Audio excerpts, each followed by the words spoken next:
केवल आपके ही प्रेम का अधिकारी नहीं था देवी, वो मेरा भी पुत्र था। और ये जानते हुए भी आपने उसका वध कर दिया। ये सत्य है कि मैंने उसे पहचान लिया था, पर बहुत प्रयास करने के बाद भी वो मुझे पहचान नहीं पाया।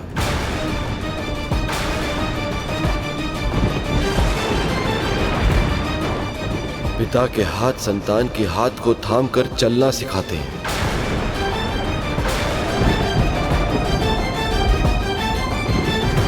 पर मेरे इन हाथों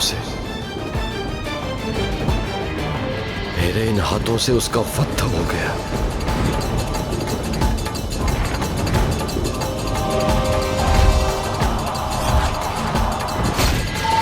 मैं विवश था। और विवश? किसमें सामर्थ्य है इतना महादेव? किसने विवश किया आपको?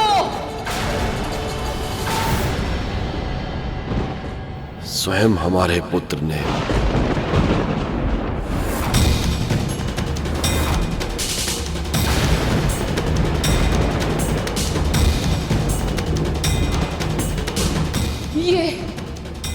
ये संभव नहीं है। आपने मुझ पे आरोप लगाया था ना देवी कि मुझे शीश काटने के अतिरिक्त और कुछ आता भी है या नहीं। मैंने कभी केवल शीश नहीं काटा, सदैव उसमें छिपे अहंकार को काटा है।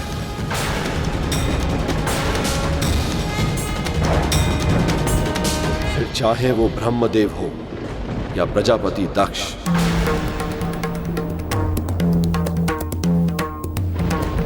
हमारे पुत्र के भीतर भी अहंकार उत्पन्न हो गया था। वो अहंकार जिसके कारण वो अज्ञानता के अंधकार से बाहर ही नहीं निकल पा रहा था।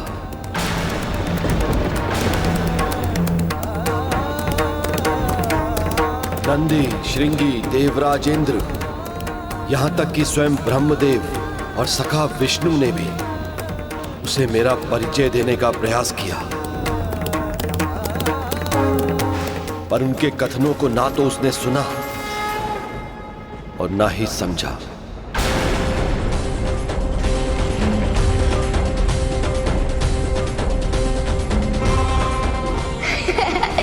जाकर जल में अपना प्रतिबिंब देखो।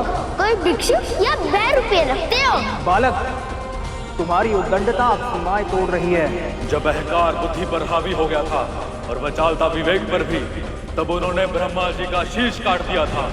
ऐसे है हमारे महादेव। वैसे ब्रह्मदेव, आपको मुझे उपदेश देने का या उद्दंड देने का अधिकारी क्या है?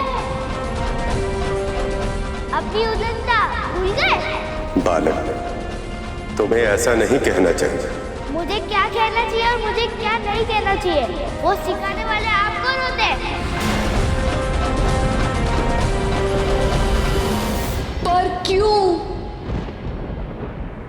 हुआ ये?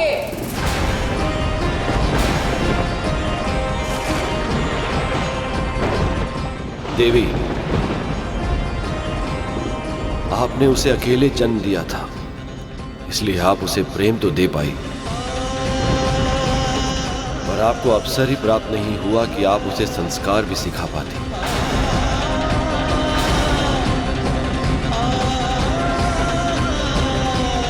और बिना संस्कारों के अहंकार दूर होना यह संभव नहीं था। वो अपनी शक्ति के अभिमान में अपने तन से इतना जुड़ चुका था कि अपनी आत्मा के भीतर झांक ही नहीं पा रहा था।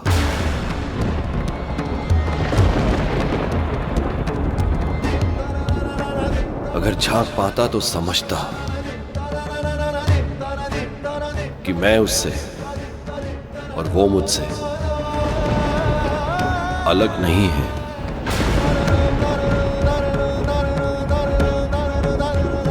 एक ही तो थे हम दोनों।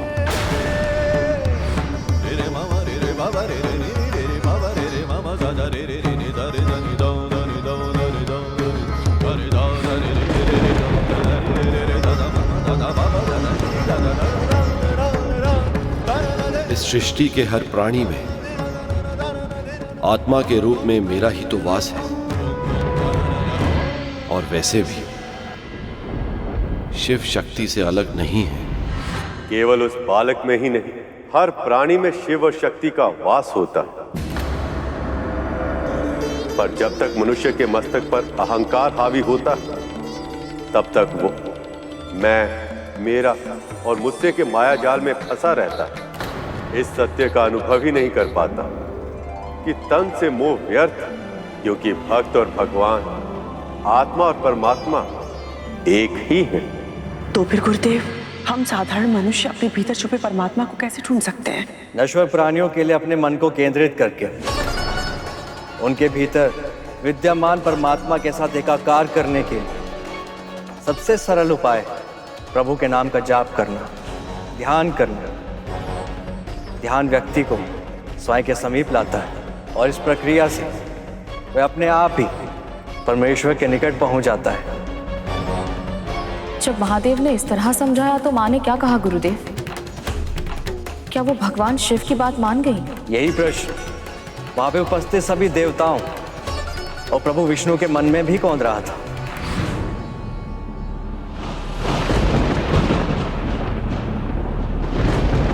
दुखद है, पर सत्य यही है देवी।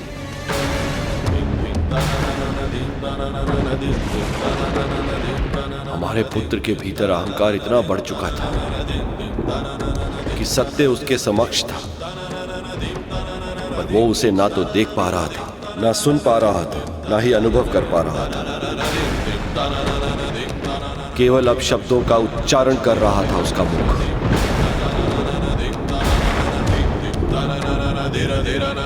इसी अहंकार से उससे मुक्त करने के लिए मुझे उसका शीश भस्म करना पड़ा।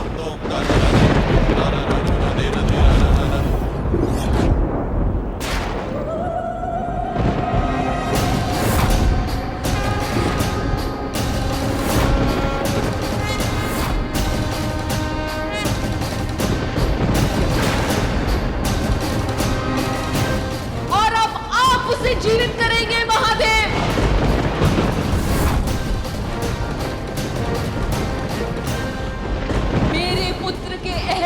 का समाप्त होना आवश्यक था, पर उसका अस्तित्व ही समाप्त हो जाए, ये मुझे स्वीकार नहीं है महादेव।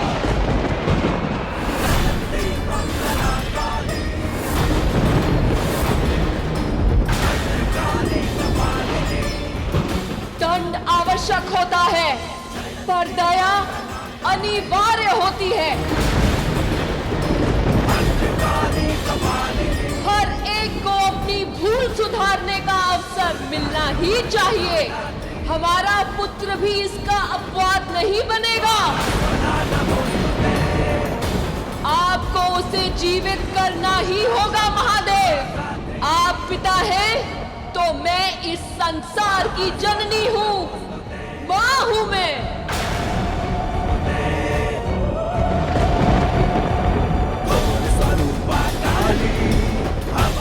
यदि माँ ही प्रसन्न नहीं होगी, तो इस पूरे संसार में उदासीनता फैल जाएगी।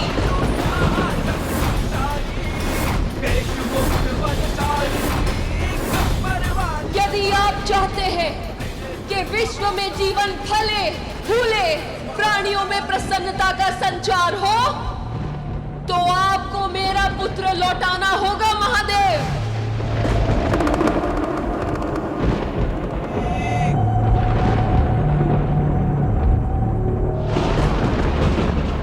ऐसा ही होगा। आपको आपका पुत्र अवश्य मिलेगा।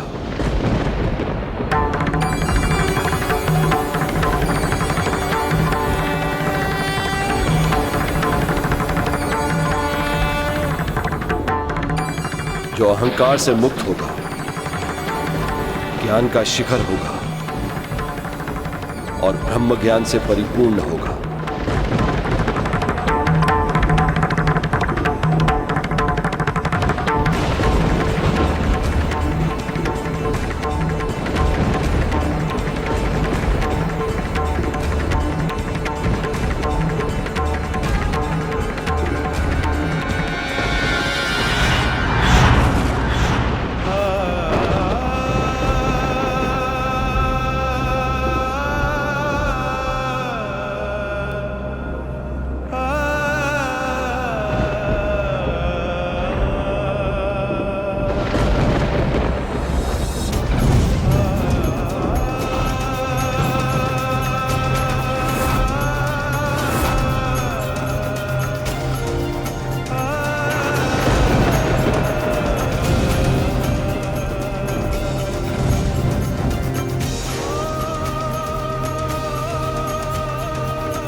आप धन्य हैं माँ, आप धन्य हैं।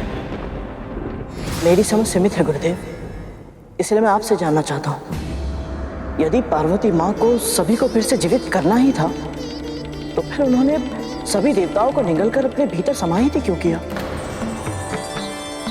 क्योंकि हमारी संस्कृति और हमारे धर्म का सबसे बड़ा गुण ही यही है कि हमारे यहाँ दया करने वाले भगवान और दंड देने के लिए शैतान भिन्न भिन्न नहीं। जो माँ अपनी संतानों को अपराध करने पर कठोर दंड देती, वही माँ भूल सुधारने पर उन पर दया भी करती।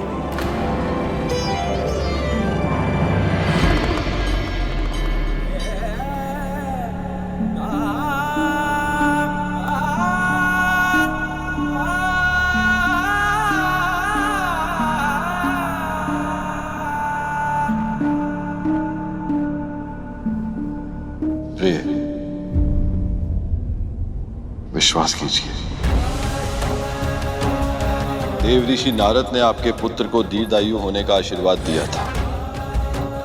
और आप तो जानती हैं, एक महर्षि का आशीर्वाद कभी व्यर्थ नहीं जाता। इस बालक का जन्म जितना विशेष है, इसका जीवन भी उतना ही विशेष है। और मुझे पूरा विश्वास है इसकी जीवन यात्रा बहुत ही रोचक और दीर्घ होगी।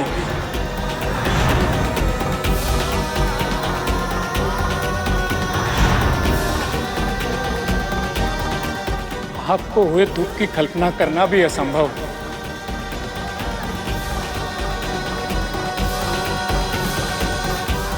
मां, महादेव,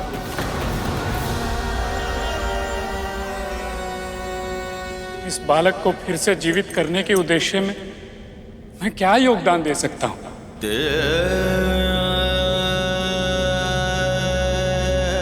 इसका वही निर्दोष मुस्कुराता हुआ मुख देखने के लिए जो भी आवश्यक होगा मैं वो सब करूंगा। बस आप। ये संभव नहीं है।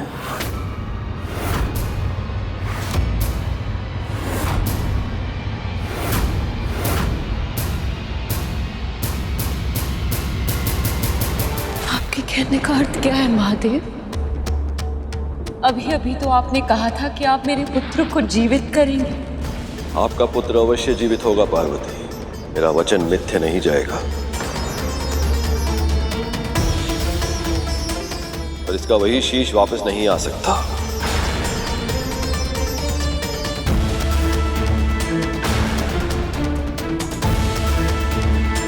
इसका शीश मेरे त्रिशूल से भस्म हुआ है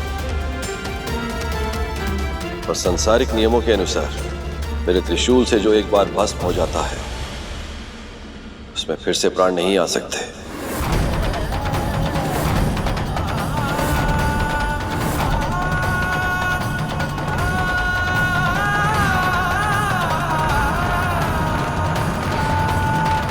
मैं जानती हूं कि तन से मोह व्यर्थ है महादेव,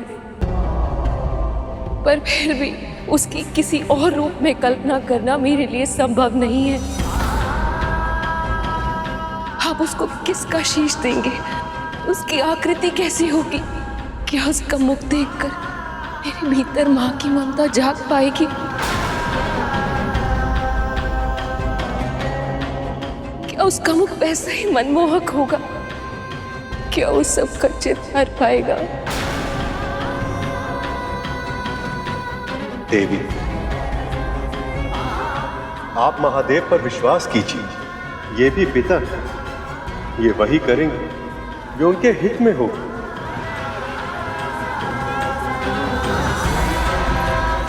हाँ सखी, आपको और हम सबको विश्वास रखना होगा, धैर्य का परिचय देना होगा, ताकि महादेव अपने कार्य पर ध्यान केंद्रित कर सके।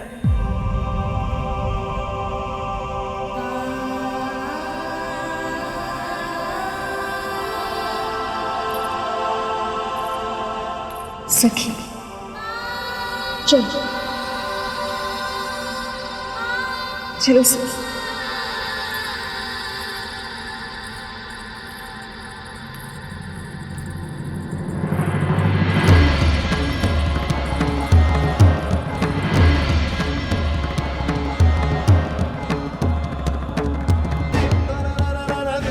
महादेव,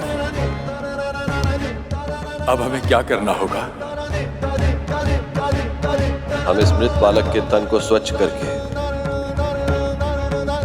इसके तन को नया शीश स्वीकार करने के लिए तैयार करेंगे। देवराज इंद्र,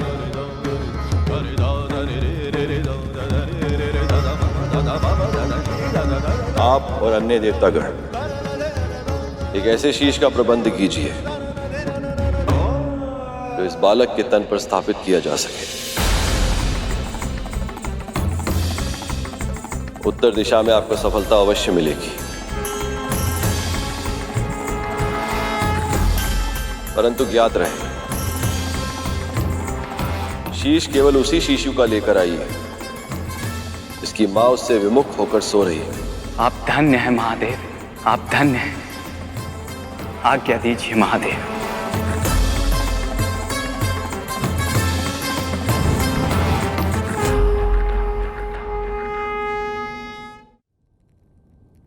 परंतु गुरुदेव, महादेव ने ऐसे बालक का ही शेष क्यों मांगा जिसकी मां उससे विमुख होकर सो रही हो? क्योंकि शैशव अवस्था में किसी भी बालक को केवल अपनी माँ के स्नेह की आवश्यकता नहीं होती गुरु। उसे जीवित रह पाने के लिए अपनी माँ की देखभाल की, उसकी सतर्क दृष्टि और सुरक्षित वातावरण की भी आवश्यकता होती है। पर यदि किसी नवजात शिशु से उसकी माँ ही विमुख होकर सो जाए तो फिर उस शिशु का बचना संभव ही नहीं। ऐसा शिशु कौन था गुरुदेव, और कहाँ मिला वो?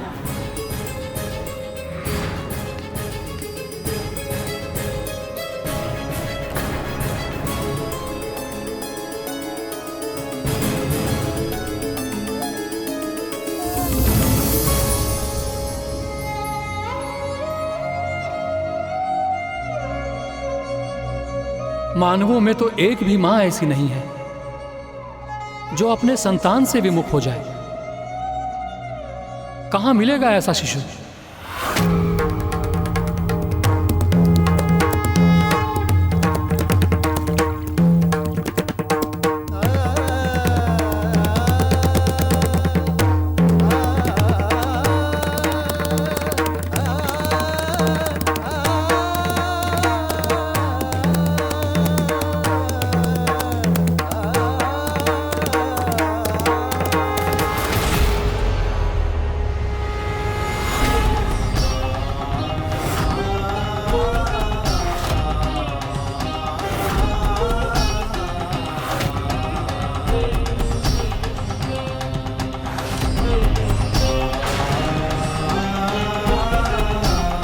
समय तीव्र गति से बीतता जा रहा है और मनवांछित बालक अभी तक नहीं मिला है। मैं मां पार्वती को एक बार पहले ही दुख दे चुका हूं। अब रिक्त हाथों के साथ लौटकर दूसरी बार दुख नहीं दे सकता मैं उन्हें।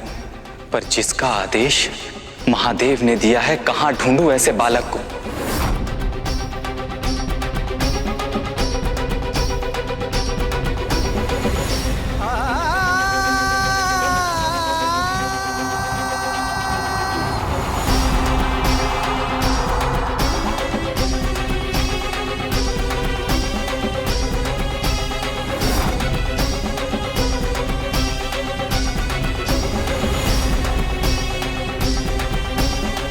अब तो बस यही आशा कि देवताओं को किसी ऐसे बालक का शीश मिल जाए जिसकी मां का सर उसके विपरीत दिशा में हो। अन्यथा देवी पार्वती का क्रोध यदि पुनः जागृत होगी तो संसार का अंत निश्चित है।